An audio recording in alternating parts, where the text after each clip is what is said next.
നമസ്കാരം. എല്ലാവർക്കും പുതിയൊരു വീഡിയോയിലേക്ക് സ്വാഗതം. എനിക്ക് നല്ല ജലദോഷമാണ്. സംസാരം ക്ലിയർ ആവുന്നുണ്ട് എന്ന് വിചാരിക്കുന്നു.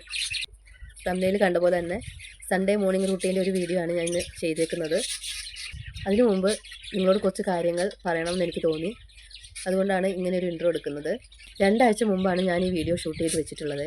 ഈ 2 ആഴ്ചക്കിടയിൽ ഞങ്ങളുടെ ലൈഫിൽ ഒരിക്കലും മറക്കാൻ പറ്റാത്ത ഒരു സംഭവം ഉണ്ടായി.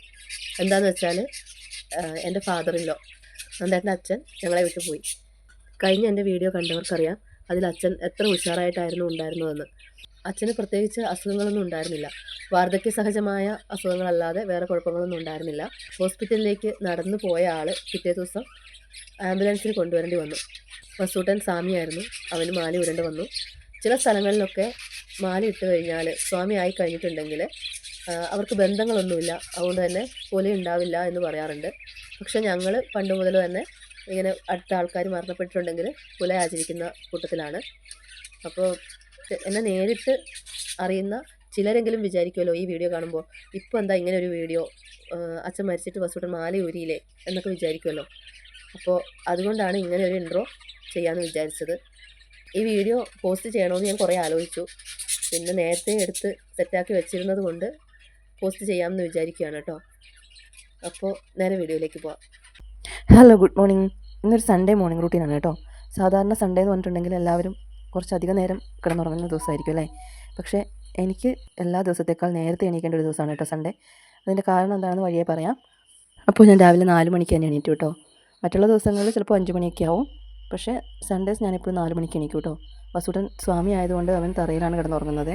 എണീറ്റ് കഴിഞ്ഞാൽ എല്ലാ ദിവസവും ഞാൻ ആദ്യം ചെയ്യുന്ന കാര്യം എന്താണെന്ന് വെച്ചിട്ടുണ്ടെങ്കിൽ ബ്രഷ് ചെയ്യലാണ് കേട്ടോ. അത് പണ്ടേ ഉള്ളൊരു ശീലമാണ്. എണീറ്റ് ഉടനെ തന്നെ ബ്രഷ് ചെയ്യാൻ പോകും.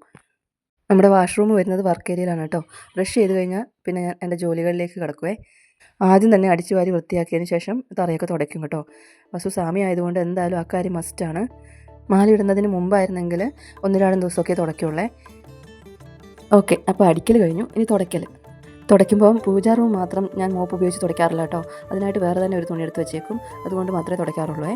മറ്റുള്ള റൂമുകളൊക്കെ തുടയ്ക്കുന്ന മോപ്പ് കൊണ്ട് പൂജാ റൂം തുടയ്ക്കാൻ എനിക്ക് ഇഷ്ടമില്ലാത്തത് കൊണ്ടാണ് കേട്ടോ. അങ്ങനെ പൂജാ റൂം വൃത്തിയാക്കിയതിന് ശേഷം മറ്റുള്ള റൂമുകളും ഒക്കെ തുടച്ച് വൃത്തിയാക്കി രാവിലെ എണീറ്റ് രാവിലത്തെ നേരം ഈ പണികളൊക്കെ ചെയ്ത് തീർക്കുമ്പോൾ പ്രത്യേക ഒരു പോസിറ്റീവ് വൈബ് തന്നെയാണ് കേട്ടോ. പിന്നെ രാവിലത്തെ നേരം എല്ലാ പണികളും ചെയ്ത് കഴിഞ്ഞിട്ടുണ്ടെങ്കിൽ ബാക്കി സമയം നമുക്ക് പ്രൊഡക്റ്റീവായിട്ട് യൂസ് ചെയ്യുകയും ചെയ്യാം. കുറച്ച് സമയം അധികം കിടക്കാമെന്ന് വിചാരിച്ചിട്ടുണ്ടെങ്കിൽ അന്നത്തെ ദിവസം പണി തീരുകയില്ല കേട്ടോ. അടുക്കളയിൽ നിന്നാണെങ്കിൽ ഇറങ്ങാനേ പറ്റില്ല. ഇതാകുമ്പോൾ 8 മണിയാകുമ്പോൾ തന്നെ എൻ്റെ എല്ലാ പണികളും തീരും കേട്ടോ. അപ്പോൾ ക്ലീനിങ് കഴിഞ്ഞ ഉടനെ ഞാൻ പോയി കുളിച്ചു വന്നേ. വസൂട്ട മാല ഇടുന്നതിന് മുമ്പ് രാവിലെ കുളിക്കുന്ന സമയത്ത് ഞാൻ തല 1-2 ദിവസം മാത്രമേ കഴുകാറുണ്ടായിരുന്നുള്ളൂ കേട്ടോ. ഇപ്പോൾ സ്വാമിക്ക് ഫുഡ് ആക്കേണ്ടത് കൊണ്ട് ഡെയിലി കുളിക്കാതെ പറ്റില്ലല്ലോ. ഞാൻ കുളിച്ച് വന്നപ്പോഴേക്കും വസൂട്ടൻ എണീറ്റിട്ടുണ്ടായിരുന്നേ. പിന്നെ അവനെ കുളിക്കാൻ വേണ്ടി പറഞ്ഞു വിട്ടു. സാധാരണ രാവിലത്തെ നേരം വസൂട്ടനെ എണീപ്പിക്കണമെങ്കിൽ ആന കുത്തി അറിയൂല എന്ന് പറയുന്ന അവസ്ഥയാണ് കേട്ടോ. പക്ഷേ സ്വാമി അതിന് ശേഷം അവൻ എണീക്കാനും രാവിലെ കുളിക്കാനും ഒന്നും ഒരു മടിയില്ല കേട്ടോ. അത് കാണുമ്പോൾ ഭയങ്കര സന്തോഷമാണ്. അപ്പോഴേക്കും രാവിലെ നന്നായിട്ട് ഓട്ടം പോകേണ്ട സമയമായേ. സ്ഥിരമായിട്ട് നന്നായിട്ട് രാവിലെ 5 മണിക്ക് ഓട്ടം പോകാനുണ്ട് കേട്ടോ. ചിക്കൻ സെൻറ്ററിൽ നിന്ന് ഹോട്ടലിലേക്കുള്ള ചിക്കൻ കൊണ്ടുപോകലാണേ. അങ്ങനെ നന്നായിട്ട് പോയതിന് ശേഷം ഞാൻ പിന്നെ വിളക്ക് കത്തിക്കാൻ വേണ്ടി തുടങ്ങുവാണേ. ഇത് അമ്പലത്തിൽ നിന്ന് കൊണ്ടുവന്നിട്ടുള്ള പുണ്യാഹമാണ്. അടിച്ചു വാരി വൃത്തിയാക്കിയ ശേഷം പുണ്യാഹം കുടഞ്ഞിട്ടേ വിളക്ക് എത്തിക്കാറുള്ളൂ കേട്ടോ. വസു മാല ഇട്ടതിന് ശേഷമാണ് ഇങ്ങനെ ചെയ്യുന്നത്. അല്ലെങ്കിൽ ഞാൻ സാധാരണ പച്ചവെള്ളമാണ് കുടയാറുള്ളത് കേട്ടോ. നിലവിളക്ക് ഇന്നലെ സന്ധ്യയ്ക്ക് വിളക്ക് എത്തിച്ചതിന് ശേഷം രാത്രി തന്നെ കഴുകി തുടച്ച് വൃത്തിയാക്കി വെച്ചിട്ടുണ്ട്. ഞാനിവിടെ ഉപയോഗിക്കുന്നത് വിളക്കെണ്ണയാണ്. വിളക്കെണ്ണ ഉപയോഗിച്ചിട്ടുണ്ടെങ്കിൽ വിളക്ക് അങ്ങനെ ക്ലാവ് വരാറില്ല. അതുപോലെ കിഴക്കോട്ടും പടിഞ്ഞാറോട്ടും ഓരോ തിരി, അങ്ങനെ 2 തിരി ഇട്ടിട്ടാണ് വിളക്ക് എത്തിക്കാറുള്ളത്. പിന്നെ നിലവിളക്കിൽ ഡയറക്റ്റായിട്ട് തീപ്പെട്ടിയോ ലൈറ്ററോ ഒന്നും ഉപയോഗിച്ച് ഞാൻ കത്തിക്കാറില്ല കേട്ടോ. വേറൊരു തിരിയിൽ കത്തിച്ചതിന് ശേഷം ആ തിരി കൊണ്ടാണ് നിലവിളക്ക് കത്തിക്കാറ്. അതിൻ്റെ കാര്യകാരണങ്ങൾ ചോദിച്ചാൽ പറയാൻ എനിക്കറിയില്ല കേട്ടോ. പണ്ട് മുതലേ വീട്ടിലെല്ലാവരും ചെയ്യുന്നത് കണ്ട് പഠിച്ചതാണെന്ന് മാത്രം.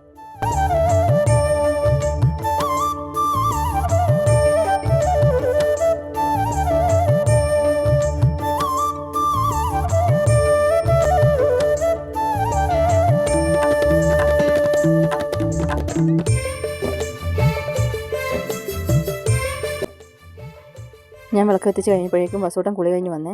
അവൻ കുറിയൊക്കെ തൊട്ട് ശരണം വിളിക്കാൻ തുടങ്ങുമ്പോഴേക്കും കൊണ്ട് കുഞ്ഞാപ്പു എണീറ്റ് വന്നു. പിന്നെ അവനും ശരണം വിളിക്കണം എന്ന് പറഞ്ഞ് വാശിയായി. അപ്പോൾ പിന്നെ അവനെയും കൂടെ വേഗം കുളിപ്പിച്ച് 2 പേരും കൂടെ ശരണം വിളിച്ചു കേട്ടോ. കുഞ്ഞാപ്പു മാല ഇട്ടിട്ടില്ലെങ്കിലും അവന് ശരണം വിളിക്കാൻ ഭയങ്കര ഇഷ്ടമാണ്.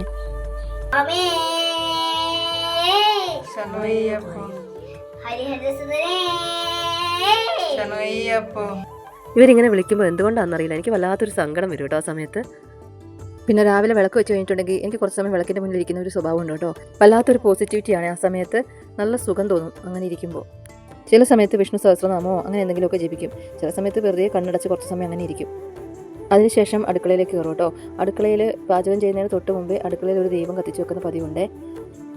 അതും ആരൊക്കെയോ പറഞ്ഞു തന്നിട്ടുള്ള അറിവിൽ ചെയ്യുന്നതാണ് കേട്ടോ. പിന്നെ അടുപ്പ് കത്തിച്ച് ആദ്യമായിട്ട് വെക്കുന്നത് കുടിക്കാനുള്ള വെള്ളമാണ്. ഇവിടെ കുടിക്കാനുള്ള വെള്ളം ഒരുപാട് വേണം കേട്ടോ. എത്ര വലിയ കലത്തിൽ തിളപ്പിക്കാൻ പറ്റുമോ അത്രയും വലിയ കലത്തിലായിരിക്കും വെക്കുക. തുളസി ഇല, പനിക്കൂർക്കല, ഇഞ്ചി തുടങ്ങിയ സാധനങ്ങളിൽ ഏതെങ്കിലും ഒന്നിട്ടിട്ടാണ് കേട്ടോ ഞാൻ വെള്ളം തിളപ്പിക്കാറ്. ഏലക്ക ഉള്ള സമയത്താണെങ്കിൽ അതിട്ടിട്ടും വെള്ളം തിളപ്പിക്കും കേട്ടോ. ഇന്ന് ബ്രേക്ക്ഫാസ്റ്റിനാക്കുന്നത് വെള്ളയപ്പവും ഗ്രീൻ പീസ് കറിയുമാണ്. ഇന്നലെ തന്നെ ഗ്രീൻ പീസ് ഞാൻ കുതിരാൻ വേണ്ടിയിട്ട് വെള്ളത്തിലിട്ട് വെച്ചിട്ടുണ്ടായിരുന്നു കേട്ടോ. അത് കുക്കറിലേക്ക് ഇട്ട് കൊടുത്തു. അതിൻ്റെ കൂടെ ഉരുളക്കിഴങ്ങും ക്യാരറ്റും മുറിച്ചിട്ടിട്ടാണ് വേവിക്കുന്നത്.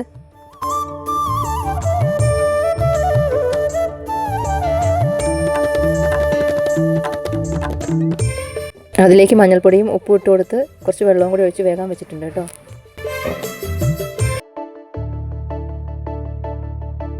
ഇത് വെള്ളയപ്പത്തിന് വേണ്ടി ഇന്നലെ തന്നെ അരച്ച് വെച്ച മാവാണ്. നന്നായിട്ട് പൊങ്ങി വന്നിട്ടുണ്ട് കേട്ടോ. അതവിടെ ഇളക്കി വെച്ചതിന് ശേഷം ഞാൻ ഒരു ഗ്ലാസ് ചായ കുടിക്കുവാണ്. മധുരം ഇടാണ്ട് രാവിലെ ഒരു ഗ്ലാസ് കട്ടൻ ചായ കുടിക്കുക എന്നുള്ള എൻ്റെ ഒരു ശീലമാണ്. ചായ കുടി കഴിഞ്ഞപ്പോൾ തന്നെ ഞാൻ അപ്പം ചൂടാൻ തുടങ്ങിയേ.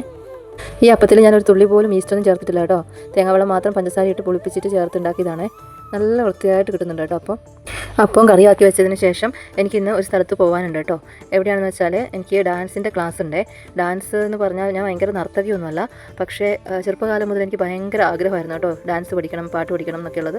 പക്ഷേ അച്ഛൻ്റെ അമ്മയുടെയും അന്നത്തെ സാമ്പത്തിക സ്ഥിതി മോശമായിരുന്നത് കൊണ്ട് അതിനൊന്നും സാധിച്ചിരുന്നില്ല കേട്ടോ. പിന്നെ കല്യാണമൊക്കെ കഴിഞ്ഞ ശേഷം എന്നിട്ട് എന്നോട് ആഗ്രഹം ഉണ്ടെങ്കിൽ പോയിക്കോളാൻ പറഞ്ഞു. അപ്പോൾ കേട്ട പാതി കേൾക്കാത്ത പാതി ഞാൻ ചാടി ഇറങ്ങിയതാണ് കേട്ടോ. അതുകൊണ്ടാണ് ഞാൻ നേരത്തെ പറഞ്ഞത് സൺഡേസിൽ എപ്പോഴും 4 മണിക്ക് തന്നെ എണീക്കാറുണ്ടെന്ന്. ഓക്കെ, അതിനുശേഷം ഞാനിപ്പം ഗ്രീൻ പീസ് കറിക്ക് വേണ്ട സവോളയും ഇഞ്ചിയും വെളുത്തുള്ളിയൊക്കെ ക്ലീൻ ചെയ്ത് അരിഞ്ഞെടുക്കുവാണേ.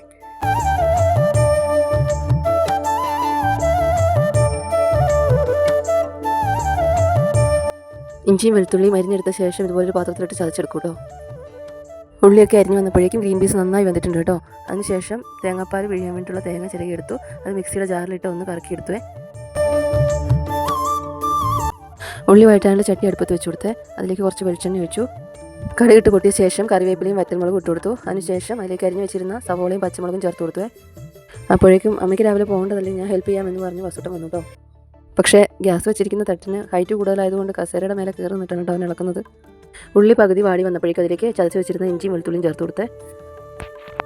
അത് വഴന്നു വന്ന ശേഷം അതിലേക്ക് പൊടികൾ ചേർത്ത് കൊടുക്കുവാണ്. ഞാനിതിൽ ചേർത്ത് കൊടുക്കാറ് മഞ്ഞൾപ്പൊടിയും ചിക്കൻ മസാലയും മാത്രമാണ് കേട്ടോ. ഗ്രീൻ പീസ് കറിയിൽ ചിക്കൻ മസാലയോ എന്ന് ചിന്തിക്കേണ്ട കേട്ടോ, നല്ല ടേസ്റ്റാണ്. ഇനി പൊടികളുടെ പച്ചമണം മാറിയ ശേഷം വേവിച്ച് വെച്ചിരുന്ന ഗ്രീൻ പീസും കിഴങ്ങും ക്യാരറ്റും കൂടി ഉള്ളത് ഇതിലേക്ക് ഇട്ട് കൊടുത്തു കേട്ടോ. അത് നന്നായി ഒന്ന് ഇളക്കി യോജിപ്പിച്ച ശേഷം അതിലേക്ക് തേങ്ങയുടെ 2ാം പാൽ ചേർത്ത് കൊടുത്ത് നന്നായി തിളപ്പിച്ചെടുക്കുവേ. അതിനുശേഷം 1ാം പാൽ ചേർത്ത് കൊടുക്കുവേ. 1ാം പാൽ ചേർത്ത് കൊടുത്തു കഴിഞ്ഞാൽ പിന്നെ തിളപ്പിക്കാൻ നിൽക്കില്ല കേട്ടോ. ജസ്റ്റ് ഒന്ന് ചൂടായി വരുമ്പോൾ തന്നെ അടുപ്പിൽ നിന്ന് വാങ്ങി വെക്കുവേ. ബ്രേക്ക്ഫാസ്റ്റിൻ്റെ കാര്യങ്ങളൊക്കെ സെറ്റായി കഴിഞ്ഞപ്പോൾ ഞാൻ വേഗം ചോറിൻ്റെ കറികൾ റെഡിയാക്കാൻ വേണ്ടി തുടങ്ങി കേട്ടോ. ഇന്നത്തെ ചോറിൻ്റെ കറി എന്ന് പറഞ്ഞിട്ടുണ്ടെങ്കിൽ കൂൺ മസാലക്കറിയും ചീരച്ചേമ്പ് തോരനുമാണ്. അപ്പോൾ ആദ്യം തന്നെ കൂൺ കറി വെക്കാൻ വേണ്ടിയിട്ട് തേങ്ങ വറുക്കാൻ വേണ്ടി ചീനച്ചട്ടി അടുപ്പിൽ വെച്ചു. അതിലേക്ക് തേങ്ങയും ചെറിയുള്ളിയും വെളുത്തുള്ളിയും കറിവേപ്പിലയും ഇട്ട് വറുത്തെടുക്കുവാണ്. തേങ്ങ വറുത്തെടുക്കുന്ന സമയത്ത് ഞാൻ ഒരു തുള്ളി പോലും വെളിച്ചെണ്ണ ചേർക്കുന്നില്ല കേട്ടോ. വെളിച്ചെണ്ണ ചേർക്കാതെ ചെറിയ തീയിൽ കുറച്ച് സമയം എടുത്ത് വറുത്തെടുക്കുകയാണ് സാധാരണ ചെയ്യാറ്. ഇപ്പോൾ ഇത് നന്നായിട്ട് ചുവന്ന് വന്നിട്ടുണ്ട്. ഇനി ഇതിലേക്ക് ആവശ്യമുള്ള പൊടികൾ ചേർത്ത് കൊടുക്കുകയാണേ. ഞാനിതിൽ മല്ലിപ്പൊടി, മുളക് പൊടി, കുരുമുളക് പൊടി, ചിക്കൻ മസാലയുടെ പൊടി ഇത്രയാണ് കേട്ടോ ചേർത്ത് കൊടുക്കാറ്. പൊടികൾ ചേർത്ത് കൊടുത്ത ശേഷം പച്ചമണം മാറുന്നവരെ നന്നായിട്ട് ഇളക്കി എടുക്കണം കേട്ടോ. തേങ്ങ വറുത്ത് മാറ്റി വെച്ചതിന് ശേഷം ഞാൻ ചെറിയുള്ളി ചതച്ചെടുക്കുകയാണ്. സവോളയേക്കാൾ നല്ലത് ചെറിയുള്ളിയാണ് കേട്ടോ. ഇതിന് കുറച്ച് നല്ലോണം ചെറിയുള്ളി ഇടുന്നത് നല്ലതാണ് കേട്ടോ ഈ കറിക്ക്. പിന്നെ അരിഞ്ഞെടുത്ത് ഉണ്ടാക്കുന്നതിനേക്കാൾ കുറച്ചും കൂടെ ടേസ്റ്റ് തോന്നിയിട്ടുള്ളത് ഇങ്ങനെ ചതച്ചെടുത്ത് ഉണ്ടാക്കുമ്പോഴാണ് കേട്ടോ. ഉള്ളി ചതച്ച് മാറ്റി വെച്ച ശേഷം ഇഞ്ചിയും വെളുത്തുള്ളിയും അരിഞ്ഞെടുത്ത് ഇതുപോലെ തന്നെ ചതച്ചെടുക്കുകയാണ് കേട്ടോ ചെയ്യുന്നത്. അതുപോലെ തന്നെ കഴുകി വൃത്തിയാക്കി വെച്ച കൂണ് ഇതുപോലെ ചെറുതായിട്ട് അരിഞ്ഞെടുക്കുവേ. കൂണിൻ്റെ ഇതളുകൾ കുറച്ച് വലുതായിട്ടും തണ്ട് കുറച്ച് ചെറുതായിട്ടുമാണ് അരിയാറ്. കാരണം തണ്ട് വേകാൻ കുറച്ച് വിഷമമുള്ളത് കൊണ്ട് കേട്ടോ. അതിനുശേഷം തക്കാളി അരിഞ്ഞെടുത്തുവേ. തക്കാളിയുടെ തോല് ഞാൻ ഇതുപോലെ ചെത്തിക്കളയും കേട്ടോ. തക്കാളിയുടെ തോല് ഉള്ളിൽ ചെന്നിട്ടുണ്ടെങ്കിൽ അത് ദഹിക്കില്ല എന്ന് പറഞ്ഞിട്ട് നന്നായിട്ട് അങ്ങനെ തന്നെ ഇടാൻ സമ്മതിക്കാറില്ല. അതുകൊണ്ട് തക്കാളിയുടെ തോലെല്ലാം ഞാൻ ചെത്തിയിട്ടാണ് അരിഞ്ഞെടുക്കുന്നത്. അതിനുശേഷം മൺചട്ടി അടുപ്പത്ത് വെച്ച് കുറച്ച് വെളിച്ചെണ്ണ ഒഴിച്ചു കൊടുത്തു കേട്ടോ. അതിലേക്ക് മൺചട്ടിയിലാണ് ഞാൻ ഇത് ഉണ്ടാക്കുന്നത്. വെളിച്ചെണ്ണ തിളച്ച ശേഷം അതിലേക്ക് കടുക് ഇട്ട് കൊടുത്തിട്ട് ഒരു മൂടി കൊണ്ട് അടച്ചു വെക്കും കേട്ടോ. ഇല്ലെങ്കിൽ പൊട്ടി കഴിയുമ്പോഴേക്കും ഒരൊറ്റ ഒരെണ്ണം ഉണ്ടാവില്ല അതിനകത്ത്. എല്ലാത്തിനും അഹങ്കാരം ചാടിപ്പോവും. ഈ മൺചട്ടിയുടെ നടുഭാഗം ഇണയെ കൊണയെന്നായിരിക്കുന്നത് കേട്ടോ. പിന്നെ എന്തിനത് വാങ്ങിച്ചു വെച്ചു എന്ന് ചോദിച്ചിട്ടുണ്ടെങ്കിൽ ഒരു വയസ്സായ അപ്പൂപ്പൻ ഇതുവഴി വിൽക്കാൻ കൊണ്ടുവന്നതാണ് കേട്ടോ ഇത്. അയാളുടെ കയ്യിലാണെങ്കിൽ വേറെ ചട്ടിയൊന്നുമില്ല ഈ വലിപ്പത്തിലുള്ളത്. ഈ ചട്ടിയുടെ കൂട്ടത്തിൽ ഒരാവശ്യവും ഇല്ലാണ്ട് ഒരു കലവും കൂടെ മേടിച്ച് വെച്ചിട്ടുണ്ട് കേട്ടോ. നമ്മളെ കൊണ്ട് ഇത്രയ്ക്കല്ലേ ഒരു സഹായം ചെയ്യാൻ പറ്റുള്ളൂ. തലയിൽ ചുമന്ന് നടക്കുന്ന കണ്ടപ്പം പാവം തോന്നി. അപ്പോൾ പിന്നെ ഞാനത് മേടിച്ചു. കടുക് പൊട്ടിക്കഴിഞ്ഞാൽ അതിലേക്ക് പച്ചമുളകും കറിവേപ്പില ഇട്ട് കൊടുത്തു. അതിനുശേഷം അതിലേക്ക് ചതച്ച് വെച്ചിരിക്കുന്ന ചെറിയുള്ളി ഇട്ട് കൊടുത്തുവേ. ചെറിയുള്ളിയും ചെറിയ തീയിൽ നല്ല സമയം എടുത്ത് വഴറ്റിയെടുക്കുന്നതാണ് കേട്ടോ നല്ലത്. ഉള്ളി വഴറ്റാൻ വെച്ചതിന് ശേഷം ഞാൻ മിക്സിയുടെ ജാറിലേക്ക് തേങ്ങ വറുത്തത് ഇട്ട് കൊടുത്തിട്ട് അത് അരച്ചെടുക്കുവാണ്. ഇടയ്ക്കിടയ്ക്ക് ഉള്ളി കരിഞ്ഞു പോകാതെ ഇളക്കി കൊടുക്കുകയും ചെയ്യും കേട്ടോ. തേങ്ങ അരച്ച് വെച്ച് കഴിഞ്ഞപ്പോഴേക്കും ഉള്ളി അത്യാവശ്യം നന്നായിട്ട് വാടിയിട്ടുണ്ട് കേട്ടോ. ഇനി അതിലേക്ക് കുറച്ച് മഞ്ഞൾപ്പൊടിയും കൂടി ഇട്ട് കൊടുത്ത് നന്നായിട്ട് ഇളക്കിയെടുക്കുവേ. അതിനുശേഷം അതിലേക്ക് അരിഞ്ഞു വെച്ച തക്കാളി ചേർത്ത് കൊടുത്തുവേ. തക്കാളി ചേർത്ത് കൊടുത്ത് നന്നായിട്ട് ഇളക്കി യോജിപ്പിച്ചതിന് ശേഷം കുറച്ച് സമയം അടച്ചു വെച്ച് വേവിക്കും കേട്ടോ. എന്നാൽ മാത്രമേ തക്കാളി നന്നായിട്ട് വെന്തുടഞ്ഞ് കിട്ടുള്ളൂ. അങ്ങനെയാണെങ്കിൽ ഇതിൻ്റെ ശരിക്കൊരു ടേസ്റ്റ് വരുള്ളൂ കേട്ടോ. തക്കാളി വെന്തുടഞ്ഞു കഴിഞ്ഞാൽ അരിഞ്ഞു വെച്ച കൂൺ ചേർത്ത് ഇളക്കി അടച്ചു വെച്ച് വേവിക്കും കേട്ടോ. എല്ലാവരും ഇങ്ങനെ തന്നെയാണോ കൂൺ മസാല തയ്യാറാക്കുന്നതെന്ന് എനിക്കറിയില്ല. പക്ഷേ എന്നെ സംബന്ധിച്ച് നല്ലൊരു ടൈം കൺസ്യൂമിങ് ആയിട്ടുള്ള കറിയാണ് കേട്ടോ. കൂൺ വെന്ത് കഴിഞ്ഞാൽ അവസാനമായിട്ട് അരച്ചു വെച്ചിരുന്ന തേങ്ങ ചേർത്ത് ഇളക്കി യോജിപ്പിക്കുവേ. അതിനുശേഷം അത് നന്നായി തിളച്ച് വന്നിട്ടുണ്ടെങ്കിൽ കറി റെഡി ആയിട്ടോ. അത്രയേ ഉള്ളൂ. കുറച്ച് സമയം എടുക്കുമെങ്കിലും നല്ലൊരു ടേസ്റ്റി ആയിട്ടുള്ള കറിയാണ് ഇത്. ഇവിടെ എല്ലാവർക്കും നല്ല ഇഷ്ടമാണത്. ഇനി അടുത്തതായിട്ട് ആക്കാൻ പോകുന്നത് ചീരച്ചേമ്പിൻ്റെ ഇലയും തണ്ടും കൂടെ തോരൻ വെക്കാൻ പോവാണേ. ചീരച്ചേമ്പെന്ന് പറഞ്ഞാൽ എല്ലാവർക്കും അറിയാമായിരിക്കും അല്ലേ. ഇത് കിഴങ്ങുണ്ടാവുന്ന ചേമ്പല്ല, കറി വെക്കാനായിട്ട് മാത്രമുള്ള ചേമ്പാണ് കേട്ടോ. ഇലയും തണ്ടും കൂടെ കൂട്ടി അരിഞ്ഞ് തോരൻ വെച്ചാൽ നല്ല ടേസ്റ്റാണ്. അപ്പോൾ ഞാനിതെല്ലാം വളരെ ചെറുതായിട്ടാണ് കേട്ടോ അരിഞ്ഞെടുക്കുന്നത്. അരിയുന്നതൊന്നും അത്ര ഇഷ്ടമുള്ള പണിയല്ലെങ്കിലും മക്കളൊക്കെ ആസ്വദിച്ച് കൂട്ടുന്നത് വിചാരിക്കുമ്പോൾ പിന്നെ ഒന്നും നോക്കൂല, അങ്ങോട്ട് അരി തന്നെ. പിന്നെ തോരൻ വെക്കുന്ന എന്ത് സാധനമാണെങ്കിലും വളരെ ചെറുതായിട്ട് അരിഞ്ഞെങ്കിൽ മാത്രമേ നന്നായിട്ട് ഇഷ്ടമുള്ളൂ കേട്ടോ. ടേസ്റ്റും അങ്ങനെ അരിഞ്ഞ് വെക്കുമ്പോഴാണല്ലോ. ഇതിൻ്റെ കൂടെ തന്നെ പച്ചമുളകും സവോളയും അരിയും കേട്ടോ. ഈ അരിഞ്ഞ് കൂട്ടി വെച്ചേക്കുന്നത് കണ്ടിട്ടുണ്ടെങ്കിൽ എന്തിനാ ഇത്രയധികം എന്ന് തോന്നുന്നുണ്ടാവും അല്ലേ. പക്ഷേ അടുപ്പിൽ വെച്ച് ഒന്ന് ചൂട് കയറി കഴിയുമ്പോഴേക്കും ഇതിൻ്റെ പകുതി പോലും ഉണ്ടാവില്ല കേട്ടോ. ഇനി ഇത് കുക്ക് ചെയ്യാൻ തുടങ്ങുവാണേ. ഒരു ചീനച്ചട്ടി അടുപ്പത്ത് വെച്ച് കടുക് വറുത്ത ശേഷം അതിലേക്ക് ഇട്ട് കൊടുക്കുവാണേ. ഇത് കണ്ടോ, ഇത് വെന്ത് വന്നപ്പോഴേക്കും പകുതിയിലധികം കുറഞ്ഞിട്ടില്ലേ. ഇതിനകത്ത് ഇൻഗ്രീഡിയൻസ് ചേർക്കുന്ന സമയത്ത് വീഡിയോ ഓഫായത് ഞാൻ അറിഞ്ഞില്ല കേട്ടോ. അതുകൊണ്ട് തോരൻ റെഡിയായി കഴിഞ്ഞിട്ടാണ് നിങ്ങളെ കാണിക്കുന്നത്. സമയം ഇപ്പോൾ 7:30 ആവുന്നതേ ഉള്ളേ. പെട്ടെന്ന് ചായയും കൂടെ വെച്ചിട്ട് പിള്ളേർക്ക് കഴിക്കാൻ കൊടുക്കണം കേട്ടോ. അവർ രാവിലെ എണീക്കുന്നതുകൊണ്ട് ഇപ്പോൾ അവർക്ക് ഭയങ്കര വിശപ്പായിരിക്കുമേ. എന്നിട്ട് പിന്നെ രാവിലെ 5 മണിക്ക് ഓട്ടം പോയതാണല്ലോ. ഇനി വരുമ്പോൾ 9 മണിയൊക്കെ ആവുമേ. ഞാൻ ഡാൻസ് ക്ലാസ് കഴിഞ്ഞ് വരുമ്പോഴേക്കും 10 മണിയാവും. 9 മണിക്ക് വന്നാലും ഞാൻ വരുന്നത് വരെ വെയിറ്റ് ചെയ്യും കേട്ടോ. നമ്മൾ ഒന്നിച്ച് രാവിലത്തെ ബ്രേക്ക്ഫാസ്റ്റ് കഴിക്കാറുള്ളേ. ഞാൻ രാവിലെ പോകുമ്പോൾ ഒരു ഗ്ലാസ് ചായ മാത്രം കുടിച്ചിട്ടാണ് കേട്ടോ പോവാറ്. രാവിലത്തെ കുക്കിങ്ങിനേക്കാളും വലിയ പണിയാണ് കേട്ടോ ഇത്. ഈ കാണുന്ന മാവിൽ നിന്ന് ഒരു കണ്ണിമാങ്ങ പോലും കിട്ടാറില്ല കേട്ടോ. പക്ഷേ പണി ഇഷ്ടം പോലെ തരുന്നുണ്ട് താനും. ഈ അടിച്ചുവാരലും കൂടെ കഴിഞ്ഞിട്ടുണ്ടെങ്കിൽ ഒരു കുളിയും കൂടി ഉണ്ട് കേട്ടോ എനിക്ക്. കാരണം ഡാൻസ് ക്ലാസ്സിന് പോകുമ്പോൾ തൊട്ടടുത്ത് തന്നെ ഒരു മഹാദേവ ക്ഷേത്രമുണ്ട്. അവിടെ പോയി തൊഴുതിട്ടാണ് ഞാൻ പോകാറ്. അപ്പോൾ പിന്നെ പണിയൊക്കെ എടുത്ത് വീർത്തതിന് ശേഷം കുളിക്കാതെ പോകാൻ പറ്റില്ലല്ലോ. അപ്പോൾ രാവിലത്തെ എൻ്റെ പണികളൊക്കെ ഏകദേശം കഴിഞ്ഞിട്ടുണ്ട്. ഞാൻ പോകാൻ വേണ്ടി റെഡി ആവുകയാണ് കേട്ടോ. ചോറ് മാത്രം ഞാൻ പോയി വന്നതിന് ശേഷമേ വെക്കാറുള്ളൂ കേട്ടോ. അപ്പോൾ ഇതാണ് ഞങ്ങളുടെ ഡാൻസിൻ്റെ യൂണിഫോം. പ്രാക്ടീസ് സാരി ആക്കിയിട്ടുണ്ടെങ്കിൽ രാവിലത്തെ നേരം അതൊക്കെ ചടപടയിൽ കൊടുക്കുന്നതിൻ്റെ ബുദ്ധിമുട്ട് ആലോചിച്ചിട്ടാണ് കേട്ടോ ചുരിദാർ തന്നെ ആക്കിയത്. ഞാൻ ഹെൽപ്പ് ചെയ്യാമെന്ന് പറഞ്ഞിട്ട് വസൂട്ടം വണ്ടി തിരിച്ചു വെക്കുവാണേ. എങ്ങനെയെങ്കിലും ഒന്ന് 18 വയസ്സായി കിട്ടിയാൽ മതി എന്നാണ് കക്ഷിയുടെ ആഗ്രഹം കേട്ടോ. എന്നാലല്ലേ വണ്ടി ഓടിക്കാൻ പറ്റൂ. ആൺകുട്ടികളെല്ലാം ഇങ്ങനെ തന്നെ ആയിരിക്കും അല്ലേ. ഇവിടുന്ന് ഒരു 15 മിനിറ്റിൻ്റെ ദൂരമേ ഉള്ളൂ കേട്ടോ അങ്ങോട്ടേക്ക്. എന്നാൽ പിന്നെ പോകാം, അവിടുത്തെ കാഴ്ചകളും കൂടെ കാണിച്ചു തരാം കേട്ടോ. ഇതാണ് കേട്ടോ കാങ്കോൽ മഹാദേവ ക്ഷേത്രം. പറ്റുന്ന എല്ലാ ഞായറാഴ്ചകളിലും ഞാൻ ഇവിടെ വന്ന് തൊഴുതതിന് ശേഷം മാത്രമേ ക്ലാസ്സിൽ പോകാറുള്ളൂ കേട്ടോ. ഇതാരാണെന്നറിയോ? ഇതാണ് നന്ദികേശൻ, മഹാദേവൻ്റെ വാഹനമല്ലേ. എന്തൊരു ഭംഗിയാണെന്നറിയോ ഇദ്ദേഹത്തെ കാണാൻ. ഇതുപോലെ തൂവെള്ള നിറത്തിലുള്ള പശുവിനെ ഞാൻ വേറെ എവിടെയും കണ്ടിട്ടില്ല കേട്ടോ. അതിനിത് പശുവല്ലല്ലോ, കാളയല്ലേ. പക്ഷെ നമുക്ക് കാണുമ്പോൾ എല്ലാം പശുവാണല്ലേ. അല്ല, ഞാൻ എൻ്റെ കാര്യമാണ് കേട്ടോ പറഞ്ഞത്. ഞാനങ്ങനെ ആണാണോ പെണ്ണാണോ എന്ന് നോക്കാറില്ല. എനിക്ക് എല്ലാവരും പശുവാണ്. അമ്പലത്തിൽ തൊഴുത് പ്രസാദവും മേടിച്ചു. ഇനി നേരെ കലയിലേക്ക്. ഡാൻസ് പഠിക്കുന്ന സ്ഥാപനത്തിൻ്റെ പേരാണ് കേട്ടോ കല. ഇവിടെയാണ് കേട്ടോ ഞാൻ ഡാൻസ് പഠിക്കുന്നത്.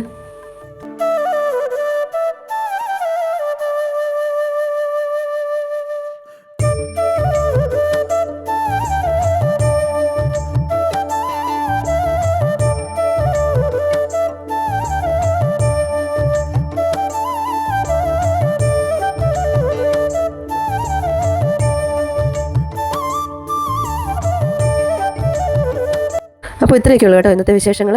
വീഡിയോ ഇഷ്ടപ്പെട്ടെങ്കിൽ എപ്പോഴും പറയുന്ന പോലെ തന്നെ like, share, subscribe. Thank you.